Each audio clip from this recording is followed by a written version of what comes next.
As-tu déjà pris le temps de réfléchir pourquoi Satan était si déterminé à obtenir le corps de Moïse après sa mort? Cette question, aussi intrigante qu'elle puisse paraître, est profondément enracinée dans les Écritures bibliques.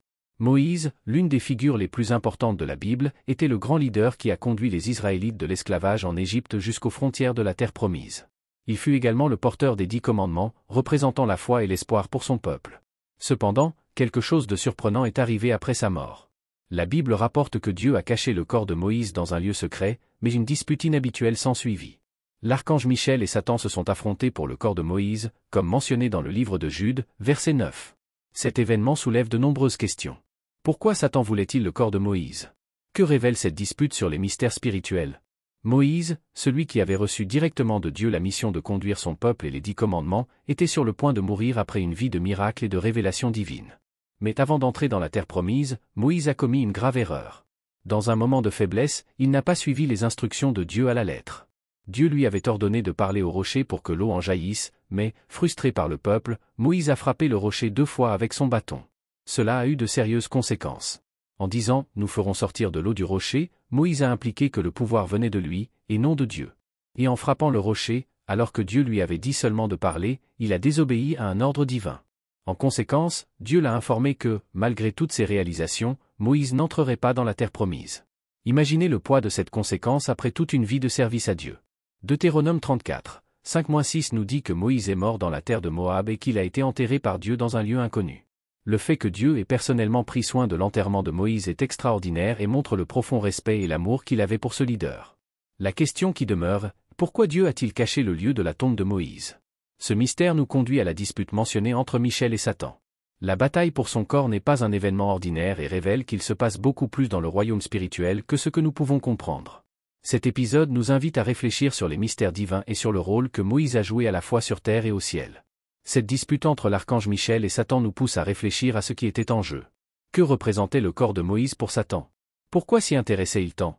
Bien que les Écritures ne révèlent pas tous les détails, le fait qu'il y ait eu une bataille céleste pour le corps de Moïse suggère que sa mort avait une signification bien au-delà de ce que nous pouvons percevoir. Moïse, de son vivant, symbolisait l'alliance entre Dieu et le peuple d'Israël. Il avait été choisi par Dieu pour libérer son peuple, recevoir la loi divine et conduire la nation vers la terre promise. Son leadership fut marqué par des miracles et des moments d'intimité avec Dieu, comme lorsqu'il reçut les tables de la loi sur le mont Sinaï. Ainsi, il est possible que Satan ait voulu corrompre cette image, en utilisant le corps de Moïse pour ses propres desseins, peut-être pour tromper le peuple ou déformer sa foi. L'absence d'une tombe connue nous fait également réfléchir à l'importance de Moïse dans le plan de Dieu. En cachant le corps, Dieu protégeait peut-être le peuple d'Israël d'idolâtrer Moïse, les détournant du véritable objectif de leur foi. Après tout, la nation avait déjà montré sa faiblesse à cet égard en créant le veau d'or dans le désert.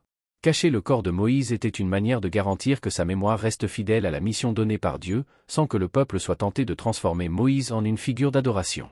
De plus, l'intervention de Dieu dans l'enterrement de Moïse et la bataille entre Michel et Satan nous montrent aussi le sérieux des événements dans les royaumes spirituels. Chaque détail, chaque décision divine a un but plus grand.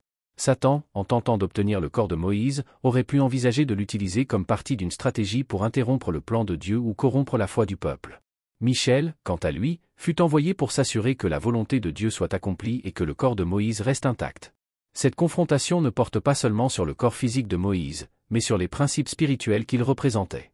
Moïse fut le médiateur de la loi de Dieu, et son corps, même dans la mort, symbolisait l'autorité divine. Satan, qui est l'adversaire de tout ce que Dieu prévoit, pourrait avoir tenté de discréditer cette autorité et de saper le message de Moïse. Ce récit nous offre aussi une vision claire de la manière dont les batailles spirituelles se déroulent hors de notre vue, mais avec des conséquences directes dans le monde physique. L'apôtre Paul nous rappelle dans Éphésiens 6h12 que « Notre lutte n'est pas contre la chair et le sang, mais contre les puissances et les autorités, contre les dominateurs de ce monde de ténèbres, contre les forces spirituelles du mal dans les lieux célestes. » Le combat entre Michel et Satan est une manifestation littérale de ce principe, où l'on voit une lutte spirituelle pour quelque chose ayant un grand impact sur le royaume de Dieu et l'histoire de son peuple. Le message que l'on peut tirer de cette histoire est que, tout comme Moïse a été gardé et protégé par Dieu, nous aussi sommes sous la protection divine. Les forces du mal peuvent tenter de nous égarer, mais Dieu envoie toujours ses anges pour lutter pour nous et s'assurer que son dessein soit accompli. C'est un rappel puissant que, même dans nos moments de faiblesse et d'échec, Dieu continue à nous protéger et à nous guider. En réfléchissant à cet épisode, nous sommes appelés à nous souvenir de la fidélité de Dieu et de l'importance de garder notre focus sur lui, même face aux tentations et aux adversités. Tout comme Moïse, chacun de nous a un rôle à jouer dans le plan divin, et bien que nous puissions affronter des défis et des oppositions spirituelles, nous savons que Dieu est aux commandes, prenant soin de chaque détail pour que son dessein prévale. Ce récit fascinant continue de nous montrer que Dieu est toujours aux commandes, même dans les situations les plus mystérieuses et difficiles. L'histoire de Moïse, en particulier l'épisode impliquant son enterrement et la dispute spirituelle, révèle le lien profond entre les événements terrestres et les royaumes spirituels. Bien que nous ne comprenions peut-être pas totalement les raisons de cette bataille, elle nous donne un aperçu de la manière dont le monde invisible est constamment en mouvement, impactant nos vies de façon que nous ne percevons pas toujours. Lorsque nous examinons la vie de Moïse, nous voyons qu'il était un leader humain avec des vertus et des faiblesses.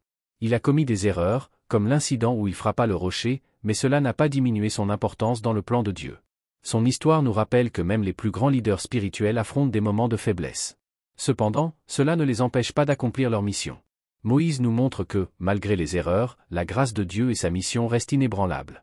Le fait que Dieu ait personnellement enterré Moïse démontre combien il était précieux aux yeux du Seigneur. Cet acte inhabituel, le Créateur lui-même accomplissant l'enterrement d'un homme, révèle un lien spécial entre Dieu et Moïse. Cela sert également d'exemple puissant de la miséricorde et de l'amour divin, montrant que, même face aux faiblesses humaines, Dieu continue d'honorer ceux qui le servent fidèlement. La dispute entre Michel et Satan à propos du corps de Moïse nous enseigne la valeur que la vie d'un serviteur fidèle de Dieu a dans le royaume spirituel. Pour Satan, obtenir le corps de Moïse aurait pu être une opportunité de corrompre l'histoire d'Israël ou de déformer la foi du peuple, en transformant le corps en un objet d'idolâtrie ou en semant la confusion sur la direction divine. Cependant, Dieu est intervenu, démontrant une fois de plus que rien n'échappe à son contrôle. Cette dispute, brièvement mentionnée dans l'épître de Jude, nous enseigne quelque chose sur le conflit constant entre le bien et le mal. Bien que le texte ne nous fournisse pas beaucoup de détails, le fait que Michel, l'archange chargé de protéger le peuple de Dieu, soit impliqué, indique la gravité de ce qui était en jeu. Il ne s'agissait pas seulement de savoir où reposerait le corps de Moïse, mais de préserver le plan divin et d'empêcher Satan de trouver un moyen d'utiliser ce corps à des fins maléfiques.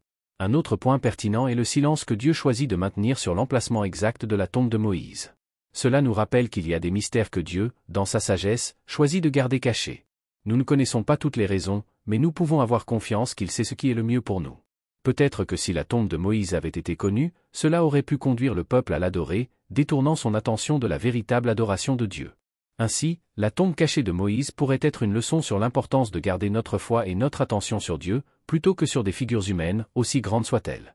En outre, en réfléchissant au caractère de Moïse, nous réalisons qu'il représente bien plus qu'un simple leader ayant commis des erreurs. Il est un symbole de persévérance et d'obéissance à la volonté de Dieu. Même sans entrer physiquement dans la terre promise, sa vie fut un parcours de foi et de confiance dans les promesses divines. Moïse a vu l'accomplissement de la promesse de loin, ce qui nous enseigne que, souvent, notre chemin spirituel implique de faire confiance à Dieu, même lorsque nous ne voyons pas tous les résultats immédiatement. Cette confiance en Dieu est l'un des principaux héritages de Moïse. Il nous montre que, bien que nous puissions faire face à des défis et à des échecs, notre véritable mission est de continuer à suivre la volonté de Dieu, en sachant qu'il travaille en coulisses pour accomplir son dessein dans nos vies.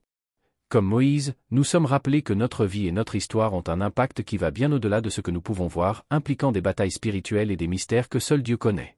En fin de compte, l'histoire de Moïse et la dispute autour de son corps nous laissent un message clair. Peu importe la férocité de la bataille, Dieu est toujours aux commandes. Sa protection, sa sagesse et son dessein prévaudront, et le plan divin continuera à se réaliser, malgré les tentatives de l'ennemi d'interférer. Tout comme Dieu a pris soin de Moïse jusqu'au dernier moment et au-delà, il prend également soin de nous à chaque étape de notre parcours, nous guidant et nous protégeant, même dans les batailles invisibles. Satan a tenté de revendiquer le corps de Moïse, un acte audacieux qui fut immédiatement confronté par l'archange Michel. Ce combat céleste, bien que brièvement mentionné dans les Écritures, nous donne un aperçu de la force et du devoir de Michel en tant que défenseur loyal de la volonté divine. Michel, un archange doté d'un immense pouvoir, n'a pas affronté Satan de son propre chef. Au lieu de cela, avec une posture d'humilité, il a déclaré « Que le Seigneur te réprimande », reconnaissant que la véritable autorité vient de Dieu. Ce geste révèle non seulement la sagesse de Michel, mais aussi le principe selon lequel toute force et tout pouvoir viennent du Créateur. Mais pourquoi Satan, un être céleste, serait-il si déterminé à s'emparer du corps de Moïse? Bien que le texte biblique ne donne pas tous les détails, nous pouvons explorer quelques hypothèses. Une possibilité est que Satan voulait empêcher la résurrection de Moïse ou même son ascension au ciel, anticipant que Dieu le prendrait comme il l'a fait pour Élie ou Enoch. Il est important de se rappeler que, sur le mont de la Transfiguration, Moïse apparut aux côtés d'Élie en présence de Jésus, comme le décrit l'évangile de Matthieu. Une autre théorie est que Satan prévoyait de transformer le corps de Moïse en un symbole d'idolâtrie pour les Israélites, tout comme cela s'est produit avec le veau d'or dans le livre de l'Exode. Si les restes de Moïse avaient été trouvés, il aurait pu y avoir la tentation de le vénérer, détournant le peuple de la véritable adoration de Dieu. Conscient de ce risque, Dieu, dans sa sagesse, a probablement caché le corps de Moïse, protégeant ainsi le peuple de ce piège spirituel. Satan, décrit dans l'Apocalypse 12h10 comme « l'accusateur », aurait également pu être intéressé par l'utilisation du corps de Moïse pour le condamner pour ses erreurs passées. Bien que Moïse ait été un grand leader et un serviteur de Dieu, il a commis des fautes comme lorsqu'il a tué un Égyptien, brisé les tables de la loi ou désobéi à Dieu en frappant le rocher au lieu de lui parler. Le diable, toujours à la recherche d'opportunités pour accuser, aurait pu vouloir utiliser ces fautes comme base pour discréditer Moïse devant Dieu. Même si Moïse était un homme de foi et d'obéissance, il n'était pas exempt de péché, comme tous les êtres humains. Satan, dans son astuce, pourrait avoir voulu se moquer de Dieu en tentant de prendre le corps d'un homme imparfait, comme si cela pouvait diminuer le plan divin. Cependant, Dieu agit toujours pour protéger ses élus, et Satan, dans son orgueil, ne peut jamais frustrer les desseins divins. Cette dispute nous enseigne beaucoup sur la nature de l'ennemi. Satan, avec toute sa ruse, cherche toujours des moyens de défier les plans de Dieu. Pourtant, la sagesse divine est bien plus grande et prévaut toujours. Le pouvoir de Dieu est inébranlable, et ses plans ne peuvent jamais être déjoués, peu importe à quel point l'adversaire est rusé. Même si Satan cherche constamment des moyens de tromper et de détruire, Dieu est en avance, garantissant que son dessein s'accomplisse. La sagesse et le pouvoir de Dieu sont infiniment supérieurs à tout plan maléfique. Cette histoire nous rappelle que, bien que l'ennemi puisse essayer, la victoire de Dieu est toujours assurée. Peu importe l'astuce de Satan, l'amour, la sagesse et la puissance de Dieu sont infiniment plus grands.